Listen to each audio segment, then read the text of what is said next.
¿Logran ver mi pantalla? ¿Sí?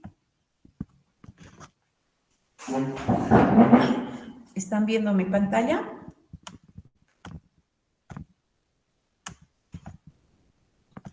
¿Sí? ¿Ven mi pantalla, chicos? Sí, doctora, sí, doctora. Ya. Vamos a continuar entonces con ese tema que es ese proceso de transferencia de la información del ADN que contiene genéticamente hacia una molécula, como vemos acá, de RNA, es decir, la formación de ese RNA mensajero a través de una enzimita muy importante que es la RNA polimerasa. Es decir, cuando un gen, una porción específica en el ADN se transcribe, da lugar a este RNA mensajero y posteriormente en los procariotas, al mismo tiempo en el protoplasma, va a llevar a cabo ese proceso de traducción, es decir, que el RNA mensajero va a servir de molde para que se sintetice la secuencia específica de aminoácidos en una proteína, ¿ya? Es decir, estamos generando la expresión de genes, a que los genes sean transcritos y luego traducidos, ¿ya? Sabemos muy bien que en la célula procariota no hay membrana nuclear, entonces este proceso, tanto la replicación, la transcripción, la traducción, se lleva a cabo en el protoplasma. ¿Qué etapas tiene? En realidad, el preinicio, inicio, luego está la elongación, la terminación y procesos post-terminación, ¿ya? Tenemos aquí nuestra doble cadena. Vamos a ver que en realidad esta cosita verde que ven ahí es la enzimita, la RNA polimerasa, que como ya explicamos tiene subunidades 2 alfa, 2 beta, gamma y el sigma es ese factor que, si recuerdan, hemos explicado esta corriente río abajo, es decir, más o menos a la altura de -10 una secuencia tata y a la -35 las secuencias AINE del grano. Entonces, esas secuencias que están ubicadas en el promotor, esta enzimita va a reconocer a través de ese complejo sigma, luego se va a formar un complejo de preinicio, ¿ya? Es decir, donde al reconocer esta subunidad, esa caja tata, como dije, a -10 y la secuencia en la región -35, no sé qué ha pasado, a ver, ahora sí. Entonces, en la región -35, eso hace que la RNA polimerasa se posicione en ese sitio específicamente. Después de ello, va a actuar con su función helicasa que la misma tiene, es decir, que va a generar el desenrollamiento del ADN en esa región donde hay un alto contenido de adeninas y timinas. ¿Esto por qué? Porque sabemos muy bien que entre adenina y timina hay 2 puentes de hidrógeno. Entonces, la doble hebra se abre, como verán, se corta esos puentes de hidrógeno a través de la enzima y se forma la burbuja de replicación. Luego, la hebra que está en dirección 3', 5' en el ADN va a servir de molde.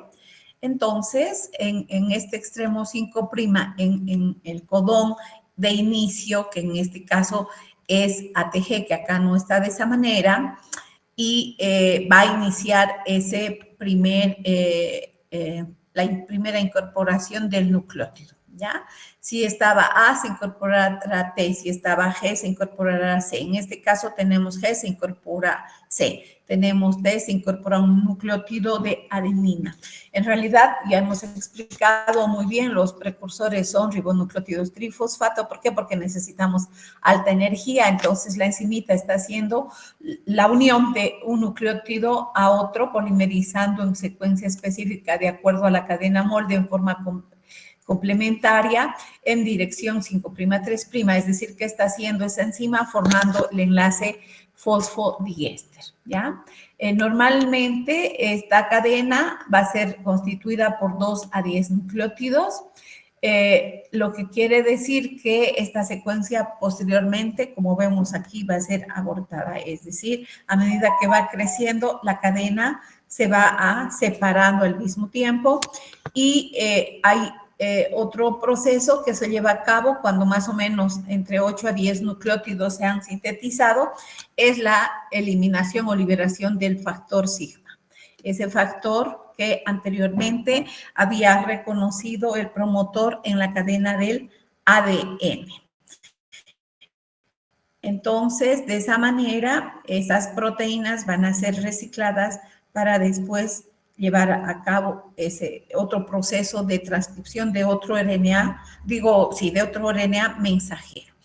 Luego de que se está llevando a cabo ese proceso de síntesis de esa secuencia entre 10 nucleótidos más o menos y la liberación del factor sigma, como ya dije, esto va a permitir que la enzima siga avanzando y lleve a cabo esa polimerización, es decir, se desplace, como vemos acá, a través de esta hebra que va en dirección 3'5', que es nuestra hebra molde, y la enzima va recorriendo y incorporando los nucleótidos correspondientes. Y aquí estaría, por ejemplo, timina agrega adenina, si aquí estaría citosina agrega guanina, si aquí está adenina, en lugar de timina agrega uracilo.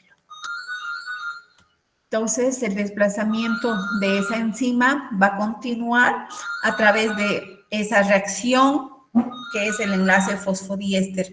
¿Qué ocurre en este proceso? Vamos a ver que el fosfato de la posición 5' de un nucleótido que se va a incorporar va a atacar al grupo oxidrilo del nucleótido que en este caso está de esa cadena que está creciendo, ¿no? Por tanto, este extremo oxidrilo 3' con el fosfato 5' a través del cual el fosfato, repito, hace un ataque nucleofílico, va a formar ese enlace fosfodiéster y se va a liberar el pirofosfato, porque la molécula que en este caso precursora ingresa son ribonucleótidos trifosfato, ¿no? Puede ser, si aquí está, por ejemplo, citosina, el ribonucleótido que se va a utilizar es guanosin trifosfato. Y por tanto, hemos dicho que el fosfato de esta molécula va a ser un ataque nucleofílico al oxidrilo 3' de esta secuencia que se está formando y la reacción va a ser a través de su grupo fosfato en la posición 5 de este nucleótido, formar el enlace y liberar el pirofosfato. ¿Por qué?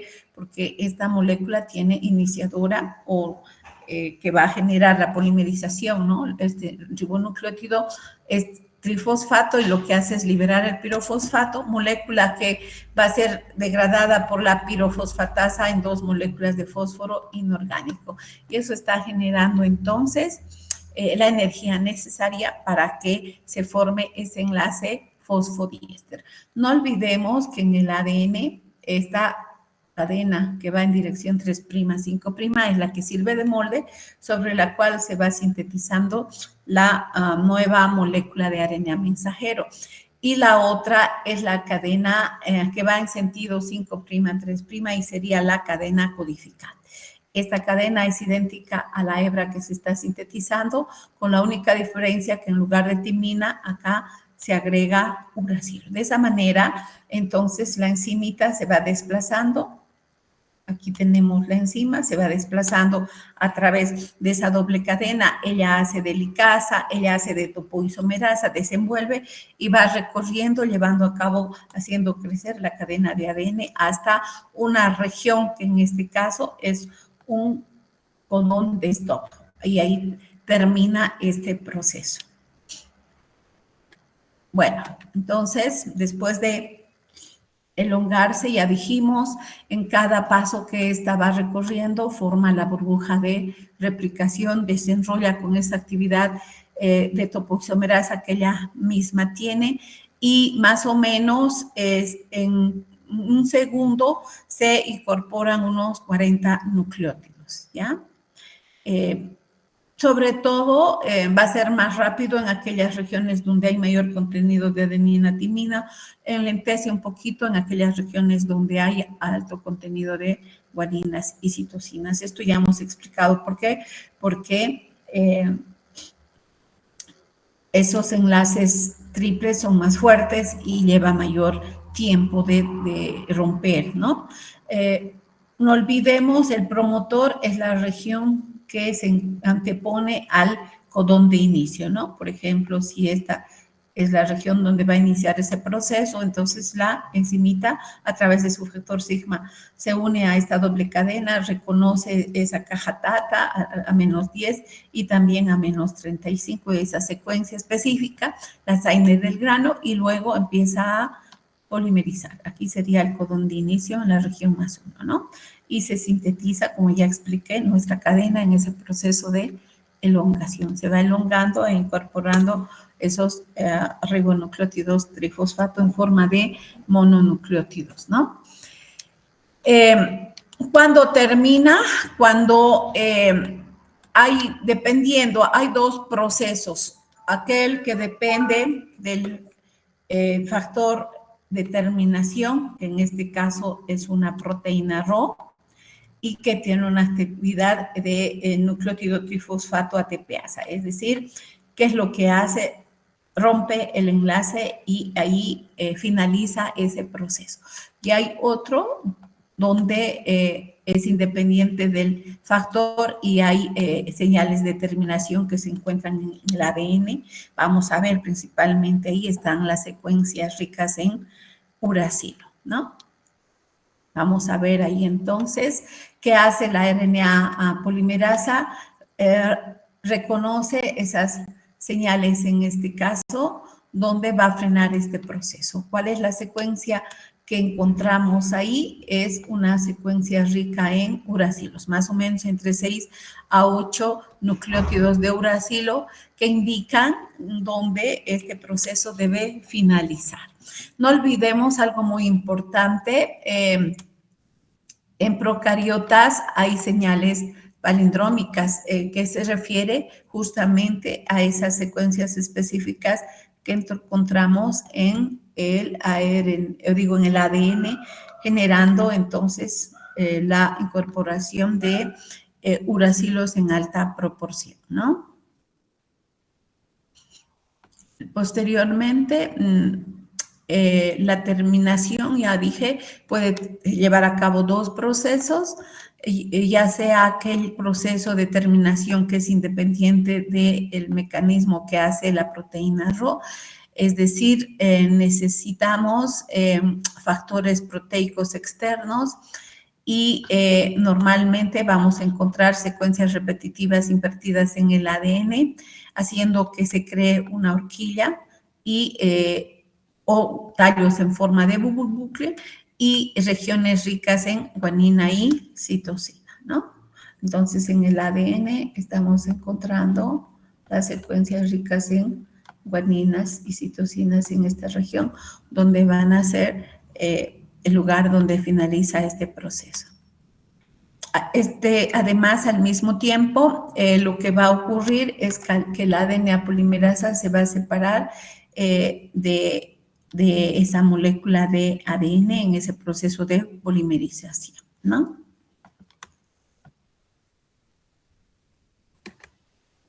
Y aquel proceso de terminación que depende de la proteína Rho, vamos a tener aquí esta proteína que en realidad va a interactuar en ese sitio, generando entonces un proceso de ruptura del ATP a través de su actividad ATPasa, y eso va a hacer de que finalice ese proceso de replicación, ¿no?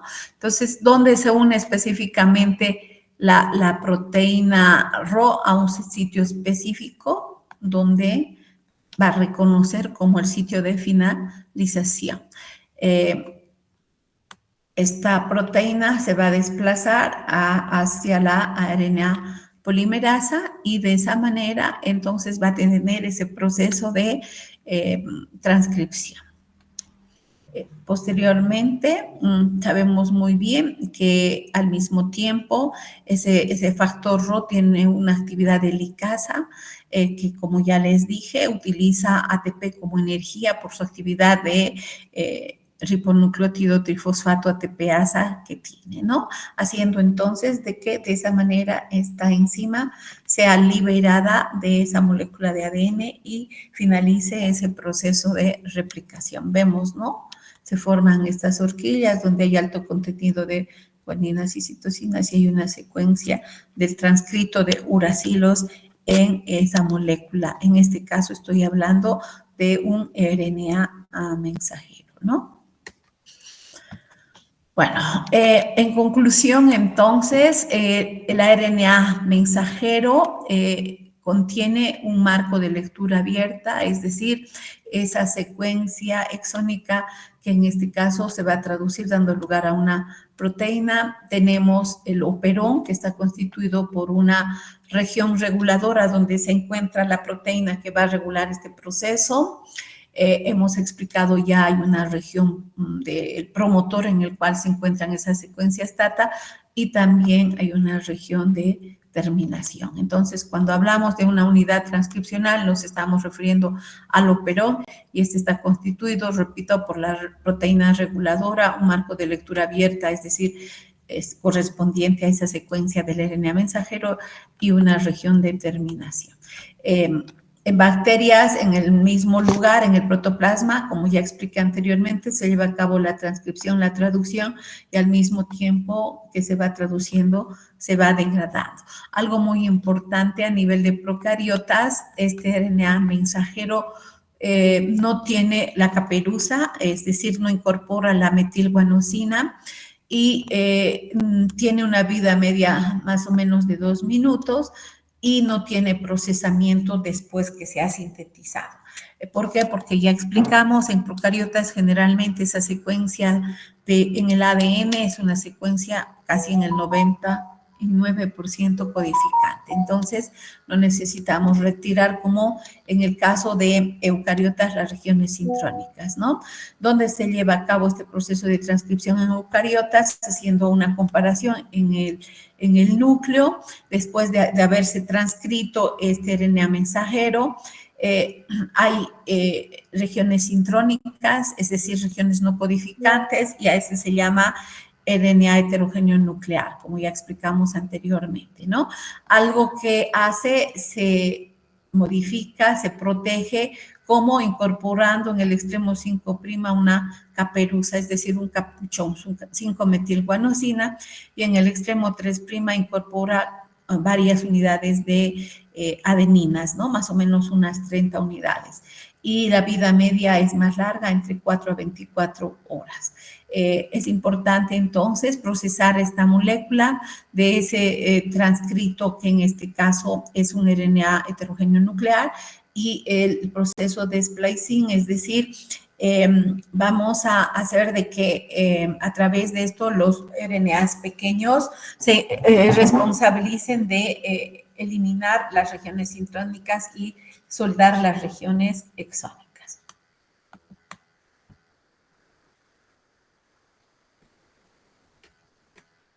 No sé por qué no va.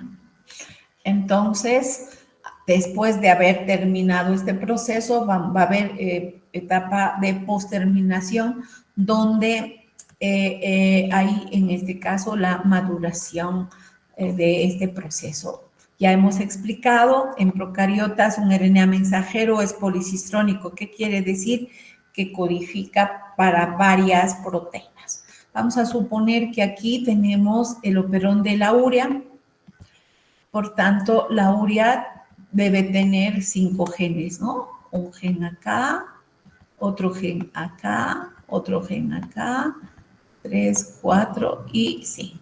Entonces, se transcriben estos genes dando lugar a las 5 enzimas que están implicadas en el ciclo de la urea para llevar a cabo ese proceso de transformar el amoníaco, el dióxido de carbono, más el ATP en carbamol fosfato, y la enzimita, la primera que se transcribe, va a generar el RNA mensajero en realidad, que contiene estas 5 secuencias codificadoras, ¿no? Es decir, la información de estos 5 genes y, por tanto, después de traducirse, vamos a tener como resultado la síntesis, es decir, la traducción de esas 5 proteínas, en este caso, las que corresponden a ese ciclo de la urea.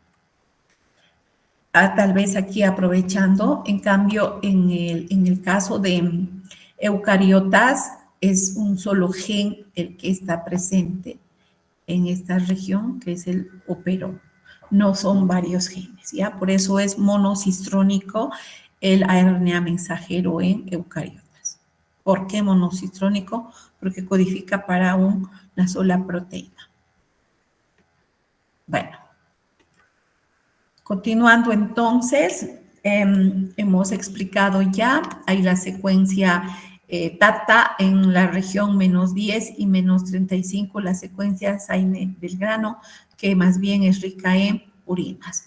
Tenemos aquí este gen, G1, este otro G2, G3 y G4. Entonces, este operón está constituido por 4 genes. En este caso, esta molécula de RNA mensajero codifica para 4 proteínas.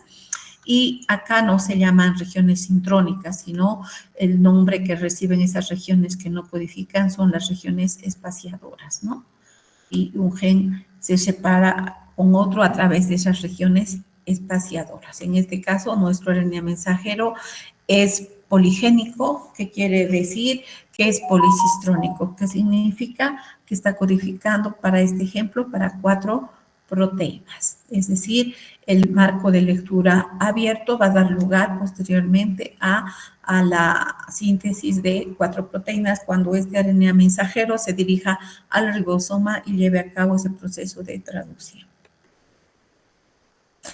Vamos a hablar de la transcripción en eucariotas. Este proceso se lleva a cabo en el núcleo, ¿no? Donde ya hemos explicado claramente, el ADN va a servir de molde para que se inicie ese pre-RNA que después va a madurar en un RNA mensajero, porque es más corto, ya dije, hay regiones exónicas y regiones intrónicas, y lo que en este proceso de maduración se libera son esas regiones no codificadoras o intrónicas. Entonces, una vez que el RNA en este caso se va a procesar, va a madurar, post terminación de este proceso de transcripción, esta molécula así sintetizada se va a dirigir a los ribosomas para que sirva de molde en ese proceso que viene, que es la traducción que vamos a explicar posteriormente en el otro tema. Entonces, la transcripción es mucho más compleja en eucariotas, necesita en este caso, varias polimerasas, como ya hemos explicado, 3 polimerasas por 1, por 2, por 3. La 1 sintetiza los RNAs ribosómicos, la 2 los RNAs de transferencia, y también tenemos la polimerasa que sintetiza el RNA mensajero. Necesitamos además muchos factores de transcripción, factores de inicio de la transcripción, que van a participar haciendo ese proceso de, en este caso, que juntamente con la DNA polimerasa lleven a cabo ese complejo de inicio de transcripción y haciendo de que estas polimerasas lleven a cabo esa transcripción, ¿no? Entonces tenemos la RNA polimerasa 1, que principalmente es la responsable de sintetizar el RNA mensajero ribosómico. La POL2 sintetiza los RNAs mensajeros solamente, y la POL3 los RNAs de transferencia. Más claramente vemos acá 3 polimerasas, ¿no? La 1 en el núcleo, que sintetiza los pre-RNAs ribosómicos, hemos explicado ya, ahí está en eucariotas los 28S, 18S, 5.5S y 5S. Entonces, esta polimerasa va a sintetizar esos RNAs ribosómicos, excepto el 5S. La número 2, la POL2 en este caso, se encarga de sintetizar el pre-RNA mensajero y también los pequeños RNAs nucleares. En cambio, la 3 es responsable de sintetizar los RNAs de transferencia, el RNA 5S ribosómico y pequeños RNAs. Algo muy importante, también a nivel de mitocondrias tenemos la polimerasa mitocondrial, se localiza en el mitocondrio y que sintetiza el RNA a partir del ADN mitocondrial, y en los cloroplastos en las plantas también encontramos la polimerasa cloroplástica, ¿no? Entonces, podemos mencionar que hay varias RNA polimerasas, no es una sola como en el caso de las procariotas. En este caso hay elementos que controlan este proceso, hay más cajas, hay cajas TATA, hay cajas ricas en guanina, citosina también, como vemos acá, y hay varias secuencias y también factores de transcripción que participan en este proceso, ¿no? Elementos enhancer también, son estas secuencias que vemos acá, HSE, GRE, TRE, entonces son responsables todas estas moléculas de ese proceso de transcripción. Ya hemos explicado, se une, por ejemplo, en este caso la polimerasa 2, porque va a sintetizar el RNA mensajero a partir de ese gen que en este caso está codificando la secuencia para que se lleve a cabo posteriormente cuando se exprese, en este caso, la síntesis de ese RNA mensajero, y vamos a sintetizar. Entonces, tenemos la caja TATA, en este caso no es en la región -10, sino -30, y como vemos acá, se une la polimerasa, pero además muchos factores de inicio de la transcripción, ¿no? Entonces, es un proceso mucho más complejo. Dentro de eso hemos dicho que en la región -30, -25 se encuentra la caja TATA, no así en la -10 como en procariotas. Tenemos esta caja en la región -75 y en -90 una caja rica en guaninas y citosinas, y las regiones, en este caso, secuencias enhancer que se encuentran más allá de la región -90, ¿no? Es decir, estas cajas se encuentran en el sitio corriente arriba. ¿Eso qué significa? En la posición, si aquí está el inicio de la transcripción en esta región, vamos a encontrar 25 nucleótidos hacia arriba. Por eso es corriente hacia arriba. Entonces, acá van a participar una serie de proteínas, en primer lugar, que van a reconocer estas regiones, ¿no? Estas regiones a -25, a -75, a -90. Y de esa manera, en esta región que ya hemos explicado es el promotor, estas proteínas van a permitir que posteriormente la RNA polimerasa se fije, ¿no? También encontramos, como ya he dicho, o secuencias enhancer o factores inducibles, que son secuencias que están más alejadas del promotor y que se van a hacer responsables de regular ese proceso de transcripción, ¿ya? ¿Cuál es la función? Es estimular ese proceso de transcripción. Algo que también viendo la figura podemos indicar que hay silenciadores, que más bien al contrario van a ser, en este caso, estos factores silenciadores, unas secuencias que se van a unir al promotor, inhibiendo la expresión de genes, ¿ya? Entonces, no olvidemos, estos enhancers lo que están haciendo es intensificando, facilitando ese proceso de traducción, es decir, haciendo de que a esta región del promotor se una más rápidamente la RNA polimerasa. Y dentro de los factores de inicio de la transcripción tenemos varios, ¿no? Y se simbolizan con TF2A, B, C, FH, y bueno, por ejemplo, este factor va a estabilizar la unión de la proteína, en este caso a la caja TATA, es decir, esta proteína que facilita la unión, en este caso de la RNA polimerasa. En este caso, este otro recluta a la RNA polimerasa para que inicie ese proceso de transcripción. Entonces, hay varios factores que participan. Por ejemplo, el F lo que hace es direccionar a la RNA polimerasa hacia el promotor, y este otro factor actúa como helicasa y además hace que la enzima se una al promotor.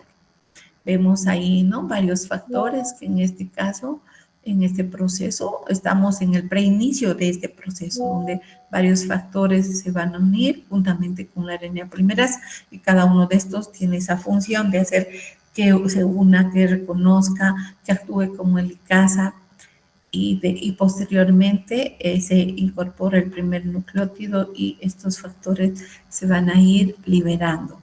De esa manera, la RNA polimerasa va a ir elongando posteriormente este proceso. Ya hemos explicado, en resumen, estas etapas son preinicio, que en este caso no he puesto, inicio, elongación y terminación. Ya hemos explicado ahorita, en el preinicio se incorporan todas estas moléculas e inicia ese proceso donde la RNA polimerasa sintetiza esa secuencia entre 2 a 10 nucleótidos y hace de que después lleve a cabo ese proceso de elongación.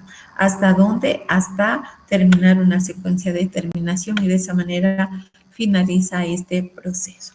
Entonces, comparando lo que hemos hablado sobre la secuencia codificadora en los eucariotas, tenemos al promotor con todas esas secuencias específicas a menos 25, menos 75, menos 90. Tenemos las secuencias enhancer, estimuladoras de este proceso. Entonces, este promotor va a dirigir a una secuencia genética específica, es decir, a esa secuencia de un gen que va a codificar para una proteína.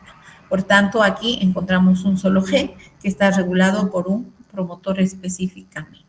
Y como ya hemos explicado, también hay una región de terminación, ¿no? Y la RNA polimerasa, ¿dónde inicia este proceso?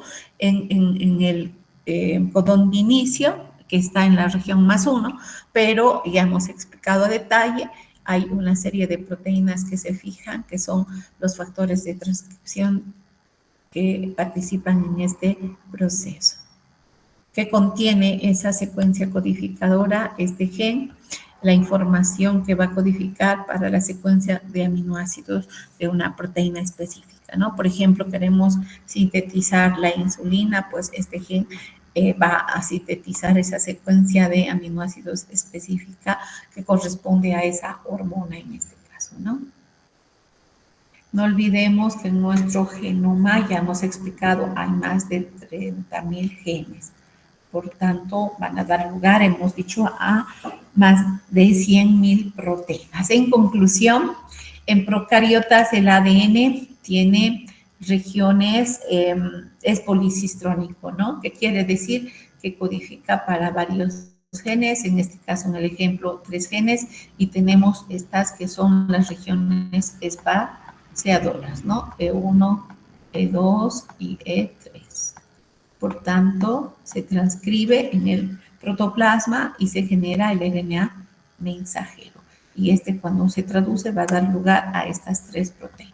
En cambio, en eucariotas tenemos regiones exónicas que se van a transcribir, pero también las regiones intrónicas, dando lugar entonces al RNA mensajero heterogéneo nuclear, y los pequeños RNAs o microRNAs o RNAs que se llaman, van a ser los responsables de hacer cortes, retirar las regiones intrónicas y empalmar las regiones exónicas, dando lugar al RNA mensajero. Posteriormente, al traducirse, va a generar una sola proteína. Madura este RNA, sí, va a haber procesos, ¿no? Por ejemplo, cuando se transcribe la RNA de transferencia a través de la POL3, que ya hemos explicado, vamos a encontrar que en el extremo 3', por ejemplo, se van a eliminar nucleótidos, ¿no? En esa región donde hay citosina, adenina, vamos a ver que va a haber eliminación de nucleótidos. En la región 5' también van a haber eliminación de nucleótidos. ¿Y eso a través de qué? A través de la acción de la RNasa. Es la enzima, en este caso, rompe esos enlaces fosfodiéster en la molécula de ARNA. Puede haber modificación en las bases nitrogenadas en este RNA mensajero, sí. La uridina se puede pseudouridinilar, tiouridinilar, es decir, incorporar en este caso el grupo sulfidrilo. Se puede metilar, como ya hemos explicado, la guanosina, dando lugar a ese capuchón, o se puede pentenilar. En este caso hay pentenilación de la adenosina, ¿no? Entonces vemos de que las bases nitrogenadas en ese RNA mensajero, en el caso de los RNAs de transferencia, sufren esos procesos de modificación en las bases. Ya explicamos, es monocitrónico el RNA mensajero y hace un proceso de maduración, es decir, este es el extremo 5', que incorpora ahí una caperuza. ¿Qué nombre recibe ahí? Es la estructura de la guanosina, que en la posición, en este caso 7, está metilada, por eso el nombre de 7-metil guanosina. Que se está incorporando en el extremo 5' de esta molécula recién sintetizada del RNA mensajero, esta caperuza o capuchón. ¿Cuál es la finalidad de que se incorpore esto? Proteger a esta nueva molécula que se ha formado como es molécula sencilla de esa RNasa y que ésta lleve a cabo la destrucción de esta molécula. También en el extremo 3' hay una incorporación de varias unidades de adenina, ¿no? Eso ya hemos explicado. Entonces, el corte y empalme hacen los pequeños RNAs, ¿no? Que van a ser responsables de hacer que el RNA mensajero heterogéneo eucariota prácticamente retire las regiones intrónicas y solo deje las regiones exónicas, ¿no? Entonces, a ese proceso se conoce como splicing y normalmente esas regiones intrónicas pueden tener desde 50 hasta 10,000 pares de bases, ¿no? Normalmente empiezan con GU y terminan con AG esas secuencias, ¿no? Tienen además centros de ramificación que se sitúan entre 20 a 50 nucleótidos, en este caso en el sitio de empalme de 3'. ¿Y cuál es ese mecanismo de corte y empalme de los exones? Vamos a tener el mecanismo de intrón autocatalítico, es decir, en este caso participa el GMP. Luego vamos a necesitar que esas regiones exónicas se empalmen.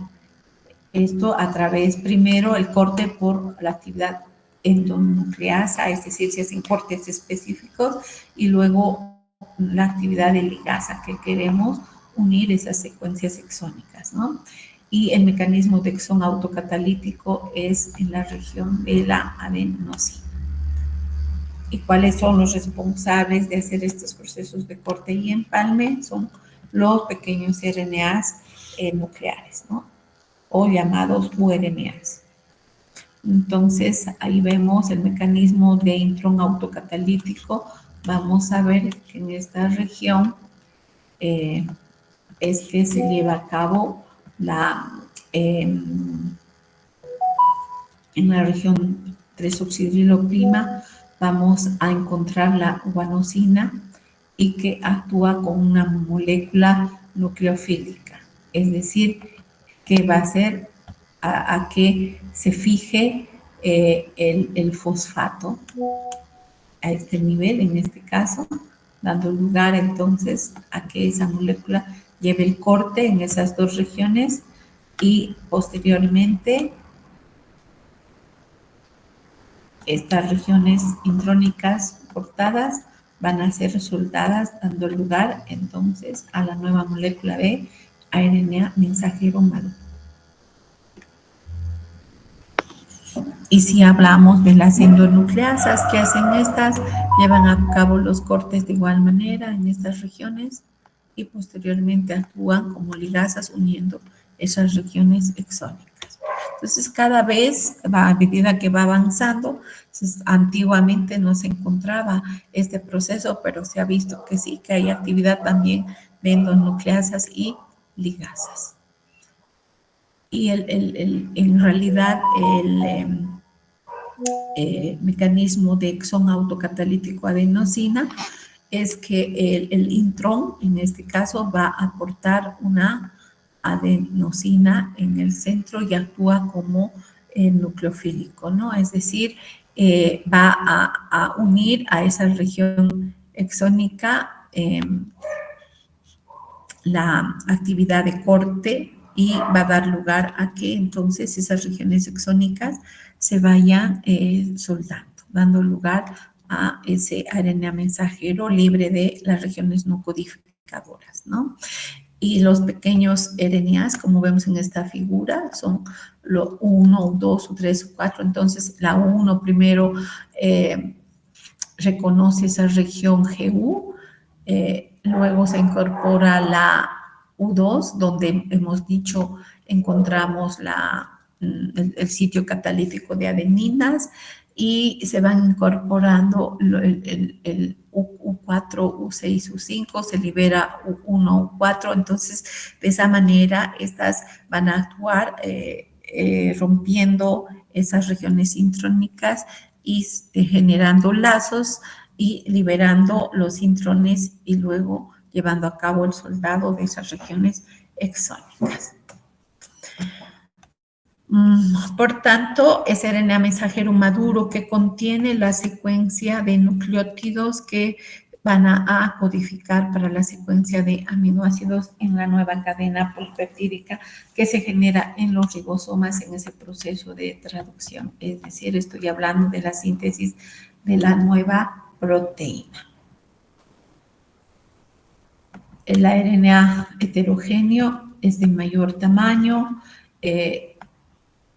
tiene, bueno, abundancia y estabilidad, ¿no? Que presenta una secuencia líder en el extremo 5' y también en el extremo 3'.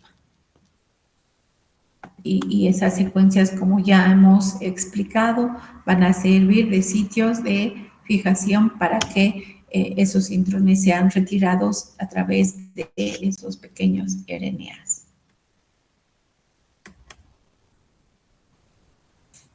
Y bueno, en ese proceso vamos a encontrar que hay varias regiones que no se transcriben, están en color amarillo, en este caso, en el RNA mensajero transcrito, ¿no ve? Este es el RNA mensajero heterogéneo nuclear o pre-RNA, que después va a hacer, a través de ese proceso de splicing, madurar. Es decir, estamos liberando todas las regiones sincrónicas y solamente dejando esas secuencias codificadoras para la síntesis de la nueva proteína. No olvidemos al modificarse que incorpora en este extremo 5' una caperuza y en este otro extremo que incorpora varias cores de la cola de poliadeninas, ¿no? Varias adeninas en ese extremo 3'. Y en el caso de los RNAs de transferencia, es una molécula más pequeña, la que allí está codificada por un gen específico a nivel del ADN y esta molécula necesita transcribirse, es decir, al transcribirse, ¿a qué va a dar lugar ese gen que está codificando para los RNAs de transferencia? A esta molécula que es el RNA de transferencia, ¿no? Tiene un extremo 5', un extremo 3', donde se unen los aminoácidos que va a transportar, en este caso, del citosol hacia los ribosomas para la síntesis de las proteínas. Ya hemos explicado en el capítulo de generalidades de la RNA, es el 20% más o menos del total de los RNAs, contiene entre 40 a 50 moléculas en eucariotas y en procariotas 32 más o menos.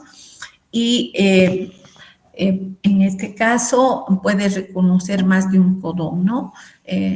Hay varios RNAs de transferencia que van a transportar esos 20 aminoácidos para la síntesis de una proteína. En cuanto a longitud, esta tiene, como ya dijimos, entre 74 a 95 nucleótidos.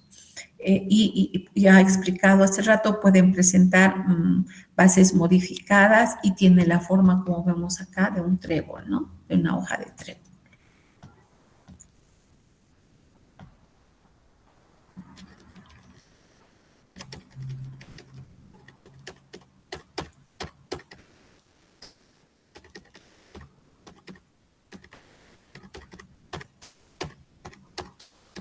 De igual manera, en el caso del RNA de transferencia, entonces un gen específicamente codifica para un RNA de transferencia específicamente, ¿ya? Ya hemos explicado que estos RNA se transcriben por una polimerasa de tipo 3. Y en el extremo 3' además se añade un triplete de SA y que ahí hace de que las enzimas endonucleasas, que son las que rompen el enlace fosfodiéster, va a permitir que actúen en esta secuencia, haciendo de que esas regiones intrónicas sean eliminadas, ¿no?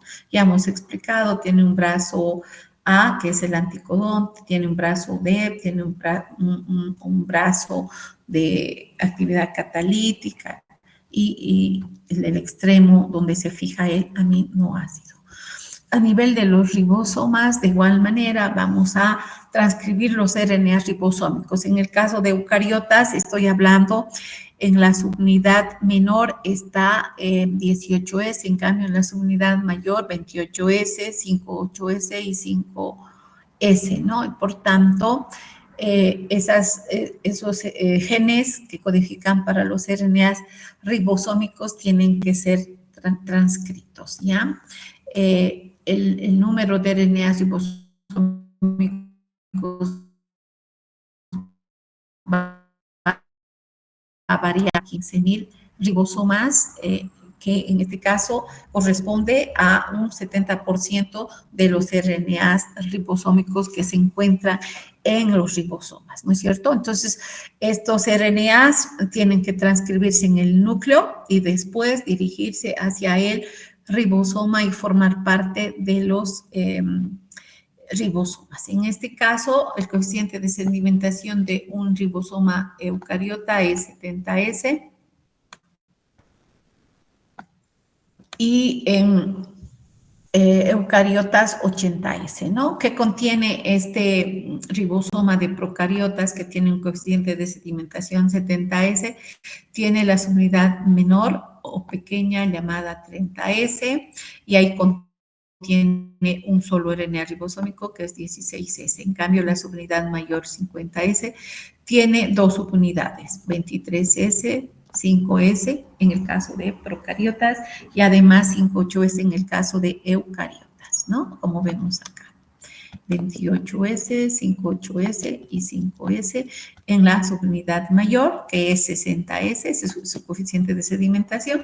En cambio, en la subunidad menor está el ribosoma, RNA ribosómico 18S, y en realidad el ribosoma tiene un coeficiente de sedimentación 80S.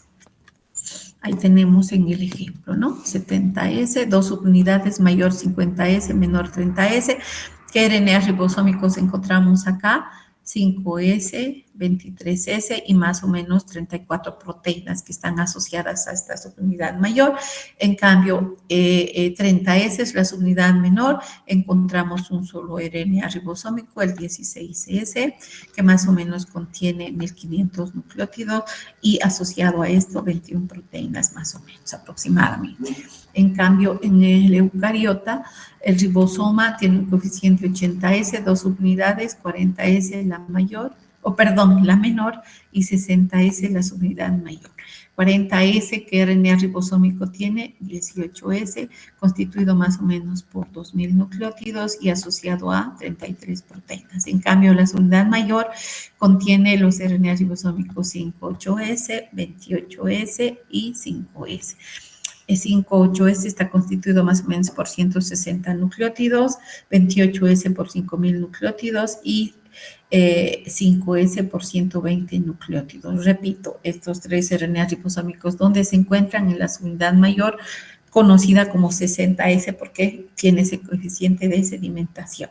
Y a esta región están asociadas más de 50 proteínas en realidad, ya se han encontrado, ¿no? Haciendo un resumen, entonces, en el ADN vamos a tener estas regiones, son regiones genéticas que están codificando para 18S, 28S y bueno, 5,8S también acá encontramos, ¿no? Y cuando se transcriben, que están generando el RNA inmaduro y después debemos retirar las regiones intrónicas que están en color anaranjado y quedan las regiones exónicas que codifican para 18S, 28S, 5,8S, ¿no? Y las proteínas que están asociadas tanto a, en este caso, en procariotas como en eucariotas. Y ahí tengo, por ejemplo, la síntesis del RNA ribosómico 5S que lleva a cabo la polimerasa 3. Entonces, ahí tenemos los factores de inicio, como ya hemos explicado, que se asocian y de esa manera vamos a generar la transcripción del RNA ribosómico 5S, que después de sintetizarse en el núcleo va a tener que dirigirse hacia los ribosomas y formar parte de, en este caso, de los ribosomas, ¿no? Para la síntesis de las proteínas y es muy importante su actividad, eso vamos a explicar en traducción la próxima clase. ¿Qué inhibe la transcripción? Necesitamos en este caso una doble cadena, ¿no es cierto?, de ADN que nos sirve como molde para ese proceso de transcripción. Entonces, ya hemos explicado en el capítulo anterior, van a haber moléculas que se van a unir sobre esa doble cadena de ADN, inhibiendo de esa manera la transcripción. Vamos a encontrar moléculas que pueden inhibir a la enzimita, la RNA polimerasa, o también moléculas que van a generar la finalización o terminación en este caso, de ese proceso, ¿no? Entonces, ya hemos explicado, la actinomicina D tiene esta estructura y esta molécula se fija a esa doble cadena, evitando de esa manera la separación en cadenas simples, porque ya sabemos que necesitamos el molde en dirección 3', 5' para iniciar este proceso. Entonces, de igual manera que la antinomicina D, tenemos a los colorantes de acridina, el bromuro de tirio que se utiliza en biología molecular, son agentes intercalantes, es decir, que hacen, se unen a la doble cadena y evitan la separación. Por tanto, estas moléculas que están dificultando no solamente la transcripción, sino también la replicación, como ya hemos explicado en el capítulo anterior. La rifampicina es un medicamento que se utiliza para el tratamiento de la tuberculosis y también muy importante para el tratamiento de la brucelosis, especialmente cuando no responde al tratamiento o sea, clásico, que en este caso se utiliza, ya sea utilizando Bactrim, gentamicina asociado a dicloxacilina, ¿no? El tratamiento más adecuado para, por ejemplo, brucelosis va a ser rifampicina con doxiciclina, ¿no? Durante 45, 60 días, inclusive mucho más tiempo. Lamentablemente en Bolivia no podemos usar esta droga porque netamente está destinada para los tratamientos de tuberculosis. Por tanto, para tratar pacientes con brucelosis hay que peregrinar para poder conseguir esta molécula de rifampicina, ¿no? ¿Cuál es su función? esta se une a la RNA polimerasa en la subunidad beta. Pregunto, ¿estoy hablando de una RNA polimerasa procariota o eucariota, chicos? ¿Aló? Dice subunidad beta. ¿Qué sería?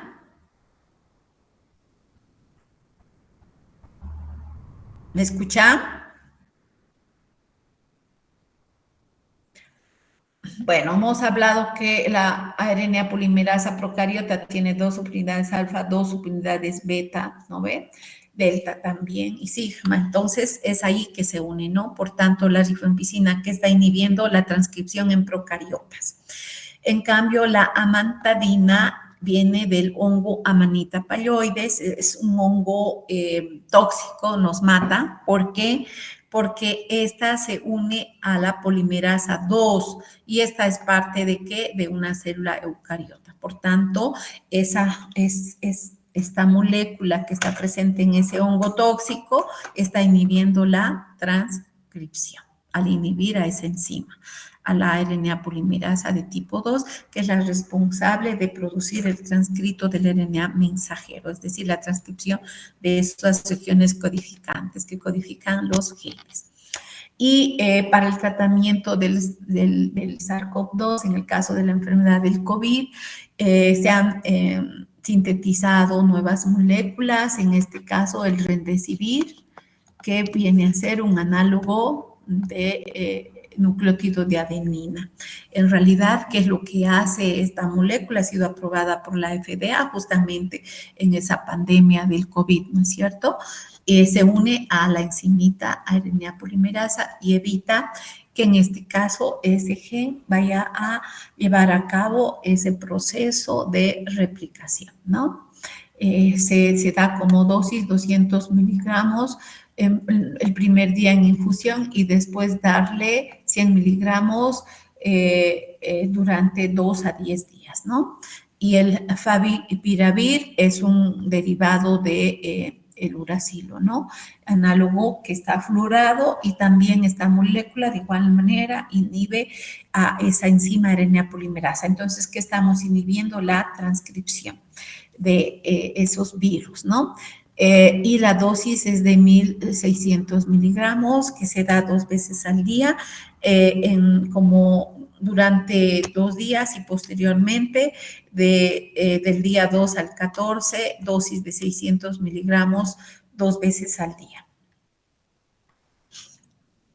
Y podemos tener inhibidores de la transcripción, como es el caso de la cordycepina, y esto ya hemos explicado. Esta molécula es un nucleósido de desoxiadenosina que no tiene el oxidrilo en la posición 3.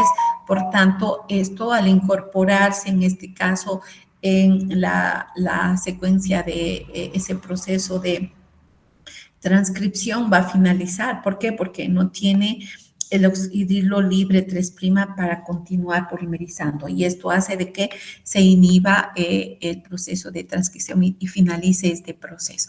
Este medicamento, ya hemos explicado en las clases anteriores, actúa como antibiótico, actúa como antimicótico y antiviral también. Bueno, entonces hasta ahí hemos terminado el capítulo de transcripción. No sé si hay preguntas. ¿Aló? ¿Me escuchan?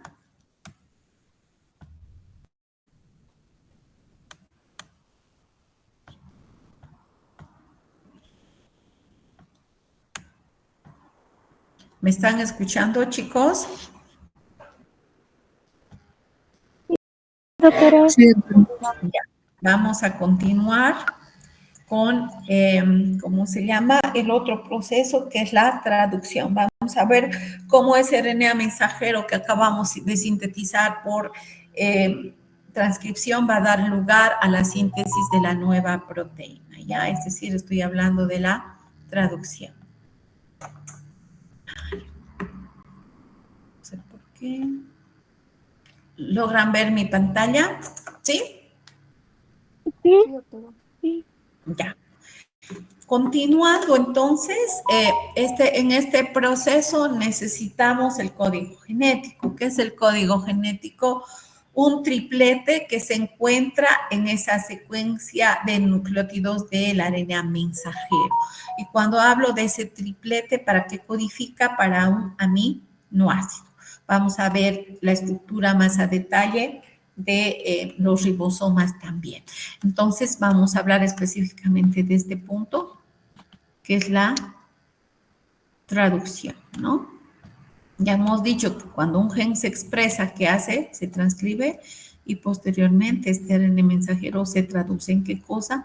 En una proteína, donde específicamente en los ribosomas. Entonces vamos a hablar de ese proceso de traducción. Donde se sintetizan las proteínas va a depender si es una molécula, digo, si es un ser vivo procariota o eucariota, ¿no es cierto? En este caso, como esta célula tiene núcleo, es una célula eucariota.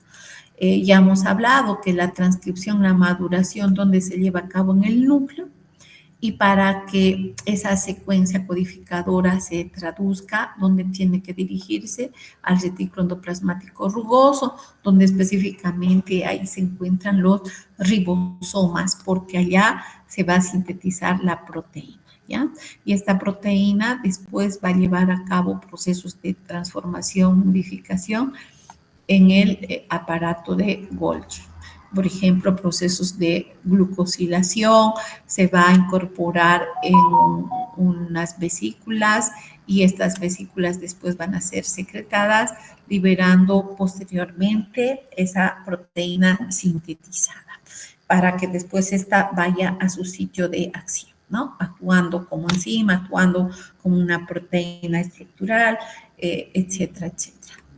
Entonces, la información está fluyendo del ADN hacia dónde, hacia el RNA mensajero a través, ya hemos explicado, de ese proceso de transcripción a detalle en este capítulo, y luego este RNA ribosómico se va a dirigir hacia los ribosomas para que allá se sintetice la nueva proteína. No olvidemos que también necesitamos transcribir los RNAs ribosómicos, necesitamos transcribir los RNAs de transferencia, porque estos van a ser los que transporten los aminoácidos uniéndose al extremo 5' a través y reconociendo el aminoácido específico a través de un anticodón.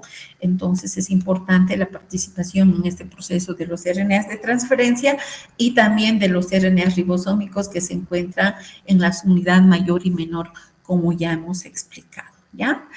Por tanto, este proceso es mucho más complejo que el de la transcripción, ya que van a participar mucho más moléculas. Hemos explicado, necesitamos el RNA mensajero, varios tipos de RNAs de transferencia, RNAs ribosómicos y varias proteínas que participan como factores de transcripción, ¿ya? Bueno, entonces acá tenemos la secuencia del RNA mensajero maduro y cada 3 nucleótidos es un codón y cada codón que codifica un aminoácido. Por ejemplo, AUA codifica isoleucina, GAU ácido aspartico, CCC prolina y UAC fenilalanina. Y de esa manera, entonces, vamos a, ¿cómo se llama? Traducir, es decir, sintetizar la nueva proteína, incorporar los aminoácidos formando esos enlaces peptídicos para producir nuestra nueva proteína. Los RNAs de transferencia que contienen un anticodón. Si aquí está AG, el codón vendría a ser UC, ¿ya? Y UC, que carga este aminoácido, como vemos acá, fenilalanina. Y este va a transportar esa fenilalanina para incorporar este aminoácido y formar ese enlace peptídico, ¿ya? Cuando decimos descifrado del código genético, nos referimos a que en el ARN mensajero tenemos 4 nucleótidos. ¿Cuáles son estos? De adenina, de timina, de uracilo y de guanina. cómo se organizan esos nucleótidos en tripletes, ¿no? En codones. Es decir, cuántos codones se forman en total, 64. ¿Por qué? ¿De dónde viene eso? Son 4 nucleótidos y 3 nucleótidos componen un codón. Entonces, si yo pongo 4 elevado al exponente 3, 4 por 4, 16 por 4, 64 codones, que son el conjunto que constituyen el código genético, ¿ya? Ya hemos explicado, entonces, la unidad codificadora es el RNA mensajero. Por tanto, este que tiene codones. ¿Qué son los codones? 3 nucleótidos. Y cada codón, ¿para qué está sintetizando o codificando, perdón, para un aminoácido? Por tanto, este código genético es degenerado. ¿Por qué degenerado? Porque vamos a ver, por ejemplo, para serina, ¿dónde está serina? Acá. Acá tengo 4 codones, pero también tengo 2 más acá. En total, ¿cuántos codones codifican para serina? 6.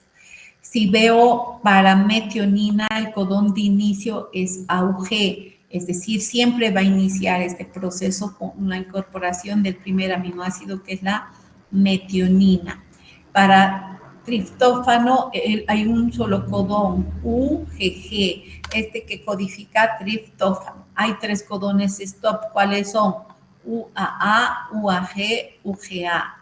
Y si veo acá para lisina, por ejemplo, solo codifican 2 codones, AAA, AAG.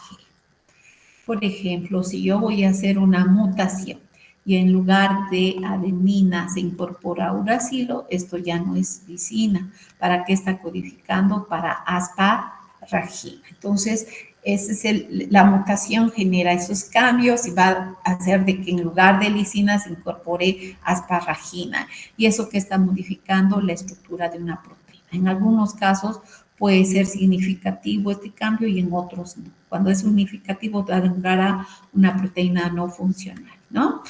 Por tanto, hemos dicho que los codones están constituidos por 3 letras. En este caso, la primera letra de este codón es U, la segunda letra es U y la tercera letra es U. Vemos acá, ¿no ven? Y que codifica este codón UUU para fenilalanina. UUC, si le pongo este tercer codón, sigue codificando para fenilalanina. Si pongo UUA es leucina y UUG leucina. También podemos tener el triplete de CUU, CUC, CUA, CUG, esto que está codificando para leucina. Por tanto, este aminoácido está codificado por 6 codones. Y a eso se dice que el código genético es degenerado. No es un codón, codifica específicamente un aminoácido. No hay superposición, no se solapa. ¿Qué quiere decir? Que inicia con 3 y continúa con los 3 siguientes. Porque si se solaparía, podríamos empezar aquí y este sería el otro codón, ¿no es cierto? No, entonces no hay superposición. Cada base nitrogenada forma parte de un solo codón, ¿ya? Y es casi universal. ¿Eso qué quiere decir? Que este código genético es parecido en el ADN o en el ADN mitocondrial como también en el ADN nuclear, ¿no? Hay pequeñas variaciones y casi es universal porque es casi lo mismo tanto para procariotas como eucariotas. Hay pequeñas diferencias, por ejemplo, en el ADN mitocondrial, UAG para, en este caso, el código genético en el nuclear, es un codón de terminación. En cambio, en el RNA mitocondrial, eso codifica para triptófano. AUA, si nosotros vemos AUA, a ver, aquí vamos a ver. AUA, que codifica isoleucina, vemos acá. Y estamos viendo que aquí sí codifica isoleucina, pero en el caso del código mitocondrial es metionina, el codón de inicio. AGA, que codifica, si nos fijamos, AGA, ¿dónde estaría? Qué raro, aquí no estoy encontrando.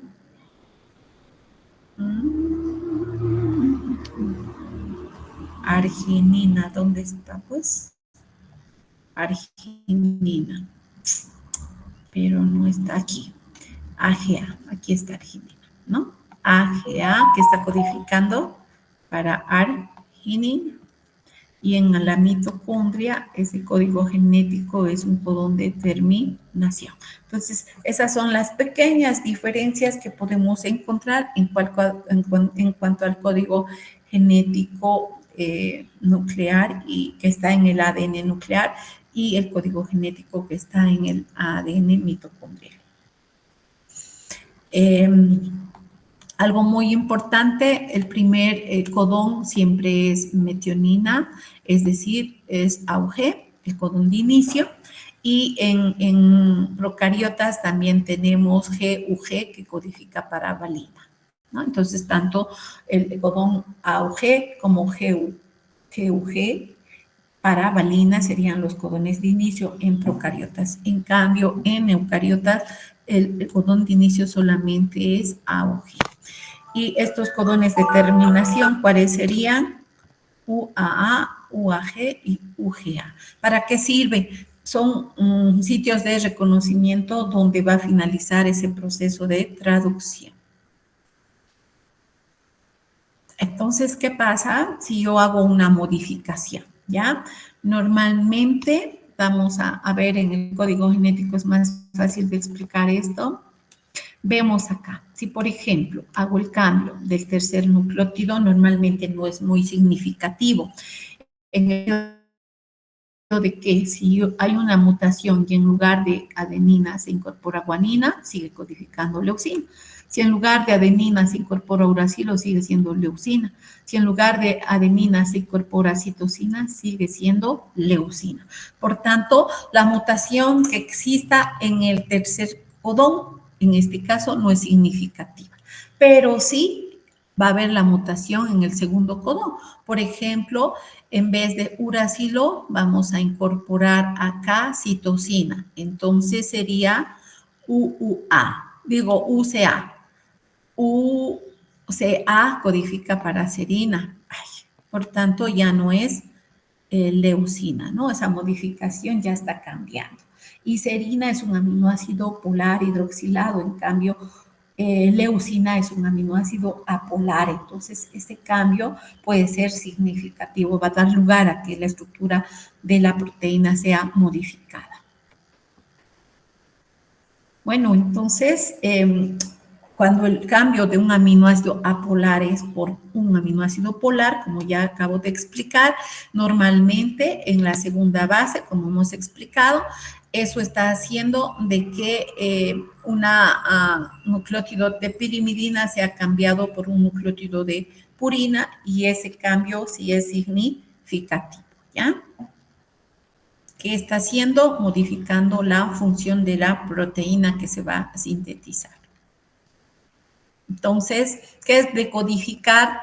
Cambiar la información a otro lenguaje, es decir, a partir del ADN en que hemos descifrado en una secuencia de nucleótidos dando lugar al RNA mensajero, haciendo un cambio de nucleótido. En el caso de timina se agrega uracilo y además el azúcar acá es diferente, ¿no? Es una ribosa, en cambio en el ADN está la desoxirribosa. Que necesitamos la actividad de la RNA aminoácido de transferencia, que hace esta enzimita, hace que a la RNA de transferencia se fije el aminoácido correspondiente de acuerdo a su anticodón. Necesitamos además el RNA mensajero, que esta secuencia de nucleótidos que contienen los codones. Tenemos el ribosoma con sus diferentes RNAs ribosómicos que también van a cumplir funciones catalíticas enzimáticas importantes en la síntesis de una proteína. Vamos a ver entonces, George Palade, a través de la microscopía electrónica, ha demostrado que estos gránulos, donde se encuentran en el retículo endoplasmático rugoso, son los más abundantes en el citoplasma, tanto en animales como vegetales, hongos, bacterias, cloroplastos, mitocondrias. No olvidemos que las mitocondrias también tienen esas estructuras, en este caso, que son los ribosomas. En el caso de procariotas, tanto el ADN, el RNA mensajero, como la maquinaria para la traducción está en el protoplasma, ¿no es cierto? Es decir, los ribosomas están unidos al RNA mensajero. En cambio, en eucariotas, ya hemos explicado, la transcripción se lleva a cabo en el núcleo y la traducción en el citoplasma, ¿no? Por tanto, estos ribosomas en el citoplasma están asociados al citoesqueleto o al retículo endoplasmático. Y aquí tenemos la estructura de un ribosoma, ¿no? 50S es parte de un procariota y 30S es la subunidad menor, que en conjunto el ribosoma tiene un coeficiente de sedimentación 70S. ¿Qué encontramos en la subunidad mayor? Vemos acá, ¿no es cierto? Actividades enzimáticas, peptidiltransferasa y GTPasa, donde está en la subunidad mayor, y prácticamente el RNA ribosómico 28S tendría la actividad de peptidiltransferasa, ¿ya? ¿Cuál es la función de esta enzima? Hacer que del sitio A, que tiene la subunidad menor del ribosoma, el aminoácido sea transferido al sitio peptídico y forme ese enlace, además peptídico, entre un aminoácido y otro para la síntesis de esa nueva proteína. Si recordamos entonces, nuestro ribosoma 70S es su coeficiente de sedimentación, que decimos es un ribosoma procariota. De E. coli en este caso, y la subunidad mayor es 50S, la menor 30S, que contiene la subunidad mayor, el RNA ribosómico 5S, 23S, y está asociado a 34 proteínas, de L1 a L34. En cambio, la subunidad menor tiene al RNA ribosómico 16S y asociado a 21 proteínas, en este caso de S1 a S21. ¿Ya? ¿Y qué tiene el RNA, el ribosoma eucariota? Un ribosoma 80S, es decir, su coeficiente de sedimentación es S. La subunidad mayor tiene un coeficiente de sedimentación 60S, por eso el nombre de 60S. La menor 40S, que encontramos en 60S, el RNA ribosómico 5S, 58S y 28S. Y está asociado más o menos a más de 50 proteínas. Y estas van de L1 a L50, en cambio en la subunidad menor está el RNA ribosómico 18S asociado a 35 proteínas y esta va de S1 a S35. El sitio catalítico de la actividad enzimática está en esta subunidad 28S, en ese RNA ribosómico. Entonces, la traducción es el proceso mediante el cual se sintetiza una proteína a través de la secuencia de nucleótidos que está expresando el RNA mensajero, ese transcrito que resulta de ese proceso de transcripción, ¿ya? Es decir, del genotipo transcrito en el RNA mensajero, vamos a generar el fenotipo, en este caso la síntesis de la proteína.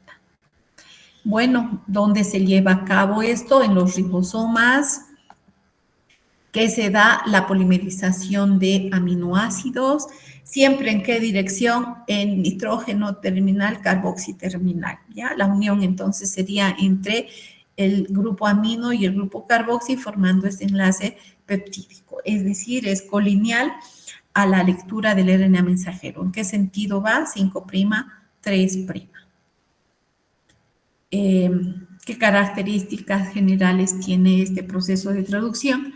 Es gradual, es repetitivo, es decir, va incorporando uno por uno esos aminoácidos y está acoplado, algo muy importante, a la hidrólisis de nucleótidos trifosfato. Aquí participa ATP y participa GTP. Por tanto, en este proceso también es importante la producción de energía, que dirige el orden de aminoácidos, el orden de codones en el RNA mensajero.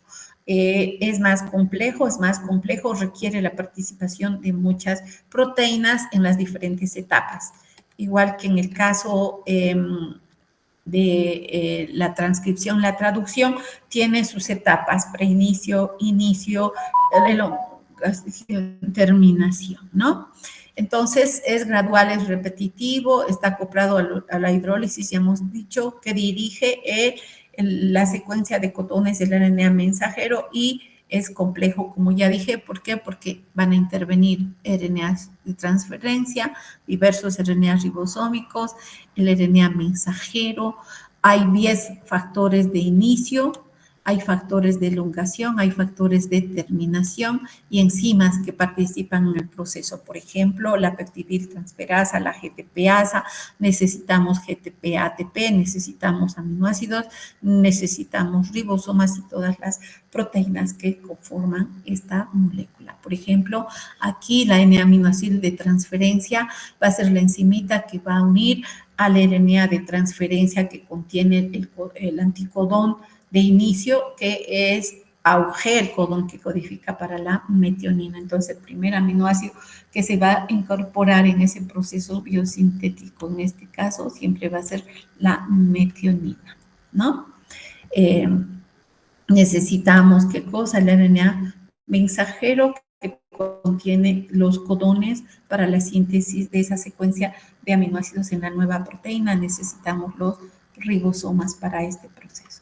¿Y qué etapas tiene? Preinicio, inicio, elongación, terminación, y la proteína sufre procesos de modificación, ¿no? Vamos a quedar ahí. Voy a continuar la próxima clase explicando cómo se lleva a cabo este proceso. No sé si hay preguntas, chicos. ¿Aló? ¿Tienen preguntas? Hola. No, gracias, doctora. Estaba todo muy bien. Ya, si no hay preguntas, que tengan un excelente día. Nos vemos el jueves. Hasta luego. Hasta luego. Buen día, doctorito. Bendiciones. Buen día.